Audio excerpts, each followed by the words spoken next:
Assalamualaikum warahmatullahi wabarakatuh. Kembali lagi bersama saya Teddy Aldiansyah. Nah, di video kali ini kita sudah memasuki bab yang ketiga, yaitu tentang IP address dan subnetting. Nah, apa saja sih di dalam pembahasan IP address dan subnetting? Kita langsung saja. Nah, di sini ada outline. Di dalam outline ini ada beberapa macam-macam yang akan kita jelaskan ya, teman-teman. Nah, yang pertama itu ada pengenalan IP address dan subnetting, kemudian IP public dan privat, classful dan classes addressing, kasus subnetting, ada konsep block subnet, dan yang terakhir yaitu konsep switch dan router. Oke, kita langsung saja ke pembahasan yang pertama, yaitu tentang pengenalan IP address dan subnetting. Nah, ketika suatu perangkat ingin terhubung ke perangkat lainnya, baik itu menggunakan wired ataupun wireless, tentu saja memerlukan identitas nama pada setiap perangkat. Identitas tersebutlah yang dinamakan IP address. Nah, IP address itu ibarat nama ya, teman-teman. Jadi antar device jika ingin saling komunikasi, maka memerlukan IP address. IP address yang tersedia saat ini terbagi menjadi dua versi, yaitu versi 4 dan versi 6. Nah, untuk versi 4 itu penulisannya Nah, untuk versi 4 itu penulisan IP address pada umumnya tertulis dalam bentuk 4 oktet. Nah, di mana setiap oktetnya itu merupakan angka desimal dari 0 sampai 255. Nggak mungkin kurang ataupun di atas 255. Nah, perlu diketahui juga bahwa terdapat berbagai istilah yang kita temui nantinya pada internet protokol atau bisa disingkat IP ya. Di antaranya seperti prefix, subnetting. Nah, di antaranya seperti prefix, subnet mask, subnetting, IP network dan IP broadcast. Untuk penulisan IP address yang benar itu perlu disertakan prefix dari MikroTik ataupun subnet. Oh, untuk penulisan IP oh, untuk penulisan IP address yang benar itu perlu disertakan prefix itu MikroTik ataupun subnet itu Cisco. Nah, prefix bisa digunakan saat mengkonfigurasikan MikroTik. Adapun Cisco bisa menggunakan subnet max. Nah, prefix tuh apa sih? Prefix itu menunjukkan jumlah IP yang bisa digunakan. Jadi, misal di sini ada gambaran ilustrasinya ya, teman-teman, yaitu /24. Nah, /24 ini ialah prefix ya, teman-teman. Dalam hal ini prefix /24 itu jumlah IP addressnya yang dapat digunakan adalah sebanyak 256. Nah, jadi subnetting merupakan cara metode yang digunakan untuk menentukan prefix berapa yang paling sesuai untuk digunakan. Nah, subnetting adalah upaya atau proses untuk memecah sebuah network dengan jumlah host yang cukup banyak menjadi beberapa network dengan jumlah host yang lebih sedikit. Teknik subnetting membuat skala jaringan lebih luas dan tidak terbatas oleh kelas-kelas IP, yaitu IP classes A, B, dan C yang sudah diatur. Nah, subnetting itu tidak selalu membahas terkait prefix, melainkan ada istilah lain yang perlu kita temukan dengan tata cara penghitungan subnetting. Nah, seperti subnet max, IP network, IP broadcast, rank IP yang bisa digunakan. Jadi sumerinya pada proses subnetting kita nantinya akan belajar terkait bagaimana cara mendapatkan prefix, subnet max, IP network, IP broadcast, rank IP yang bisa digunakan. Oke, mungkin itu saja untuk pembahasan pengenalan IP address dan subnetting.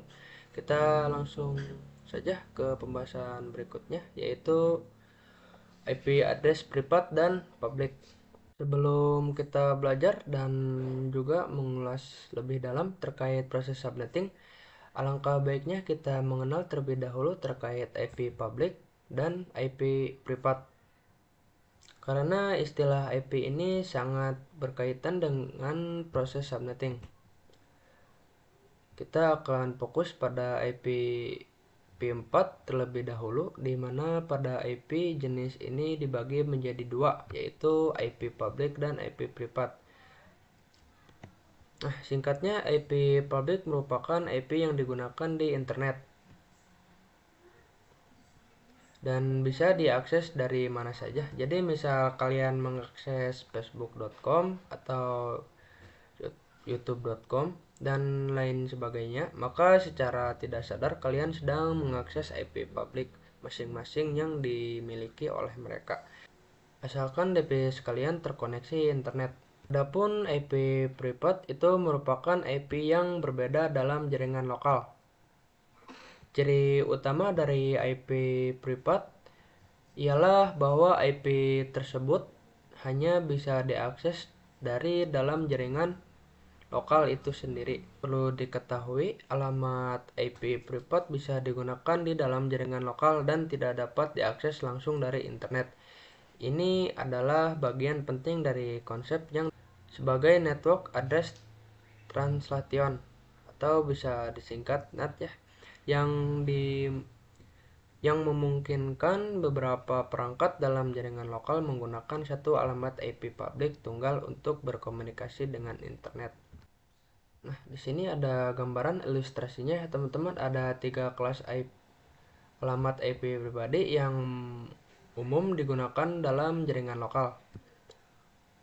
Nah, di sini ada kelas A, yaitu alamat IP-nya yaitu 10.0.0.0 sampai 10.255.255.255. Nah, yang kelas B itu 172.16.0.0 sampai 172.31.255.255. Dan yang ketiga itu kelas C yaitu 192.168.0.0 sampai 192.168.255.255.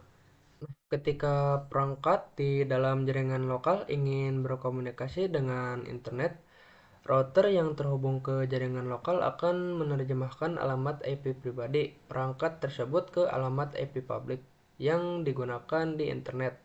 Ini memungkinkan beberapa perangkat dalam jaringan lokal untuk berbagi satu alamat IP publik yang membantu menghemat alamat IP publik yang terbatas dan memperkuat keamanan jaringan. Nah, jadi hanya yang berada pada dalam jaringan lokal yang dapat berkomunikasi di luar network tersebut maka akses IP privatnya. Nah, oke, mungkin itu saja untuk pembahasan mengenai IP address privat dan IP address public. Pembahasan selanjutnya yaitu tentang IP address classful dan classes. Di sini ada IP address privat ya. Pada IP address privat itu alamat IP yang digunakan pada jaringan lokal atau bisa disingkat LAN. Dan IP address public yaitu alamat IP yang dapat diakses secara global di internet. Contohnya public DNS Google 8.8.8.8 dan 8.8.4.4. Nah, alamat IP itu adalah angka atau kode numerik yang digunakan untuk mengidentifikasi perangkat di jaringan komputer. Nah, alamat ini memungkinkan perangkat untuk berkomunikasi di internet. Dan ada dua versi utama yaitu IP versi 4 dan IP versi 6. Nah, alamat IP berfungsi untuk identifikasi dan pemetaan lokasi pada perangkat di jaringan. Nah, penulisan dan penggunaan IP address dan aturan ataupun ketentuan yang perlu dilakukan. Ketentuan dalam penggunaan IP address salah satunya adalah pembagian kelas. Nah, IP address itu berdasarkan nilai oktet ya. Pertamanya dibagi menjadi 5 kelas, mulai dari kelas A sampai kelas E. Nah, ini gambaran ilustrasinya ya teman-teman. Nah, pada kelas A itu dari 0 sampai 127. Kemudian ada kelas B dari 128 sampai 191. Selanjutnya ada kelas C dari 192 sampai 223. Ada kelas D dari 224 sampai 239, dan yang terakhir itu ada kelas E ya, dari 240 sampai 255. Nah, apabila berkeinginan untuk menghubungkan antar perangkat, maka bisa menggunakan berdasarkan kelas ini ya teman-teman. Tapi tidak semua kelas bisa digunakan. Nah, dan kelas D sampai E bisa digunakan untuk penelitian dan eksperimen seperti kasus multicast, dan tak bisa digunakan untuk umum atau default network. Nah, IP kosong tidak bisa digunakan untuk default network. Begitu pula IP 1227 juga tidak bisa karena merupakan IP loopback. Nah, di luar itu maka bisa digunakan untuk menghubungkan perangkat. Akan tetapi masih ada ketentuan yang perlu diperhatikan. Lalu dalam internet atau jaringan global itu terdapat banyak perangkat yang menggunakan IP public seperti server Google dan lain sebagainya, yang dimana jikalau sudah banyak perangkat yang menggunakan IP public, maka itu semua bisa saling komunikasi. Salah satu fungsi klarifikasi IP address menjadi public dan privat adalah untuk mengoptimalkan penggunaan dari jumlah IP address yang tersedia. Nah, selain IP address versi 4 itu dibagi menjadi privat dan public. Dibagi pula lah menjadi classful addressing. Nah, contoh manfaat penggunaan implementasi classful dan classes ialah seperti misal Anda memiliki network untuk 200 host dengan penggunaan IP 10.0.0.0/8. Nah, tentu ini tidak efektif karena jika dilihat bahwa untuk /8 itu jumlah IP yang tersedia sangat banyak, yaitu 16 juta. Padahal yang diminta hanya 200 host. Dari segi manajemen network dan segi keamanan. Nah, sehingga maka dari itu kita bisa menggunakan pengalaman secara classes. Classes kita bisa mengoptimalkan penggunaan. Untuk mengetahui cara penghitungan dan itu semua kita bisa belajar tentang ilmu subnetting. Oke, mungkin itu saja untuk pembahasan mengenai IP address classful dan classes. Selanjutnya kita akan membahas kasus subnetting. Untuk melakukan proses subnetting, kita akan melakukan beberapa proses seperti prefix yang sesuai, subnet mask, IP network, IP broadcast, dan ring IP yang bisa digunakan. Nah, cara defaultnya, prefix yang sesuai. Untuk prefix yang sesuai ialah meminta host yang diminta. IP network, tanda alamat pada suatu jaringan LAN. Kemudian IP broadcast, alamat IP yang digunakan untuk melakukan pengiriman informasi ke semua host yang ada pada jaringan komputer. Dan yang terakhir itu ring IP yang bisa digunakan, yaitu network block subnet yang pertama. Oke, mungkin itu saja untuk pembahasan dari kasus subnetting. Kemudian kita lanjutkan pembahasan selanjutnya, yaitu tentang konsep blok subnet.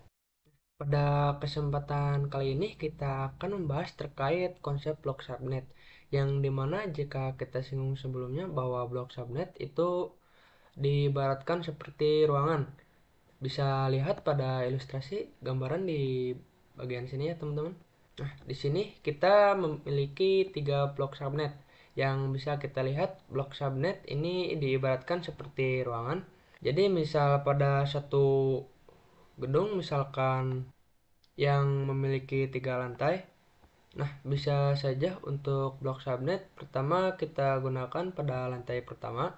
Kemudian blok subnet kedua kita gunakan pada lantai 2 dan blok subnet ketiga pada lantai 3. Yang perlu diketahui bahwa antar blok subnet itu by default tidak bisa saling komunikasi. Nah, kumpulan PC yang berada pada suatu ruangan perlu dikonfigurasikan menjadi satu blok subnet.